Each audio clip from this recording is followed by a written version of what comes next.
안녕하세요. 치과의사 닥터 참치입니다. 오늘 다룰 내용은 조금 민감한 내용인데요. 바로 교정 비용에 대한 걸 살펴볼까 해요. 다른 치과 치료들, 크라운 치료나 인레이 치료 같은 경우에 가격이 사람마다 다르지 않고 딱 대부분 정해져 있잖아요.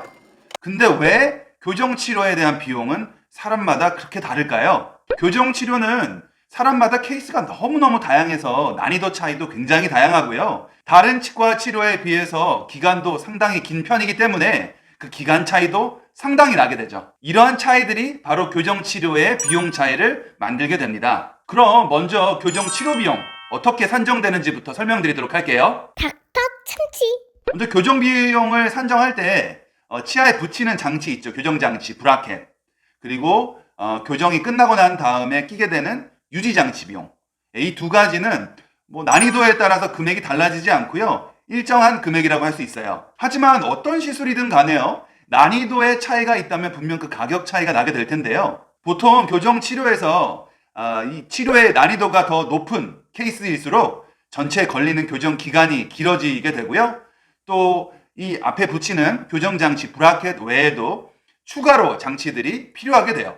따라서 시술의 난이도에 따라서 변하는 금액은 월 비용의 총액 그리고 추가 장치의 금액이 되겠어요. 하지만 이러한 것들은 비용이 더 느는 거기 때문에 환자의 입장에서는 아무래도 부담스럽고 민감한 부분이라고 할 수 있죠. 그래서 어떤 치과에서는 교정 비용을 산정함에 있어서 다음과 같은 방법으로 하는 곳들이 생겼어요. 치아 교정의 난이도에 상관없이 무조건 어떤 케이스든 간에 일정한 금액을 받고 더 이상의 추가 비용이 없는 그런 방식이라고 할 수 있죠. 언뜻 봐서는 와 정말 합리적이다. 야 추가 비용이 없고 기간이 늘어나도 더 이상 돈을 내지 않아도 되고 너무나 합리적이고 좋은 것 같죠? 정말 그런지 한번 같이 살펴보도록 할게요. 닥터 참치. 보통 매달 내원할 때마다 월 진료비라 그래가지고요. 5만 원에서 한 10만 원 정도의 사이의 비용을 매달 지불하게 되어 있어요. 따라서 교정 기간이 달라지면 지불하는 총액의 교정 장치 비용도 달라지게 되겠죠. 하지만 난이도나 전체 걸리는 토탈 교정 기간의 차이가 없이 그냥 딱 어떤 케이스는 일정 금액만을 내게 되는 방식이라면요. 아마 교정 난이도가 높거나 혹은 걸리는 기간이 길어지는 그러한 교정을 하게 되는 환자에게는 이득이라고 할 수 있겠어요. 하지만 교정 기간이 짧은 환자들 있죠.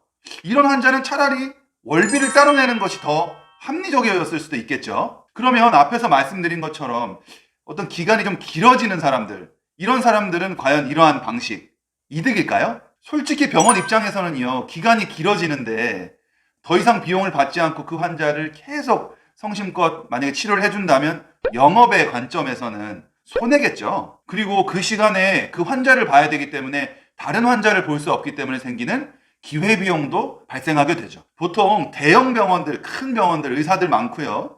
그리고 교정 페이닥터를 쓰는 병원에서는 더더욱 이러한 부담이 있을 확률이 큽니다. 따라서 최대한 빠른 기간 안에 교정을 마쳐야 하는 그런 부담감이 있죠. 교정 전문의 페이닥터 원장님들 월급이 만만치 않거든요. 큰 병원에서 이 원장님들 월급도 주고 병원도 운영하려면 많은 환자를 실은 모아서 봐야 합니다. 저도 페이닥터 시절 있었죠.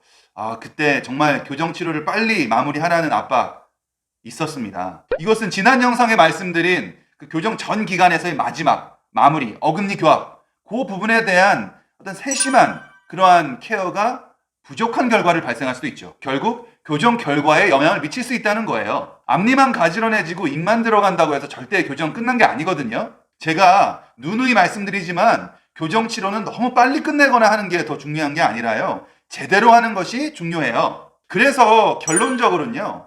저는 월 비용을 따로 받는 것이 맞다고 생각해요. 기간이 짧은 사람은 당연히 비용을 적게 내는 것이고 기간이 길어지고 난이도가 높은 사람은 더 많은 비용을 내는 것이 합리적인 것이죠. 그리고 병원도 환자를 빨리 끝내야 되는 압박에서 벗어날 수 있고 조금 더 좋은 결과의 교정 치료를 가져올 수 있겠죠? 다만 너무 교정 기간이 계속 길어지다 보면 우리 환자분들도 교정 치료 비용이 늘어나니까 경제적인 부담이 생기겠죠. 이럴 경우에는 병원과 잘 얘기를 한번 해보세요. 병원도 기간이 길어지는데 다 우리도 사람과 사람의 만남인데요. 그걸 너무 칼같이 받아버릴 수는 없죠. 교정 기간이 길어지거나 이럴 경우에 월비용을 할인해 주거나 혹은 월비용을 어떤 기간 이후에는 받지 않는 이러한 시스템을 가지고 있는 병원들도 있으시니까요. 참고하시면 도움이 될 것 같습니다. 오늘은 시술의 난이도라든지 전체 걸리는 교정의 기간에 상관없이 일정 금액만 지불하게 되는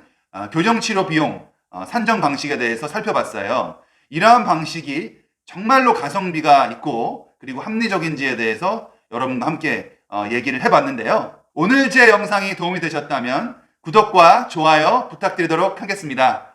지금까지 참 쉬운 치아교정 치과의사 닥터 참치였습니다. 안녕히 계세요, 여러분.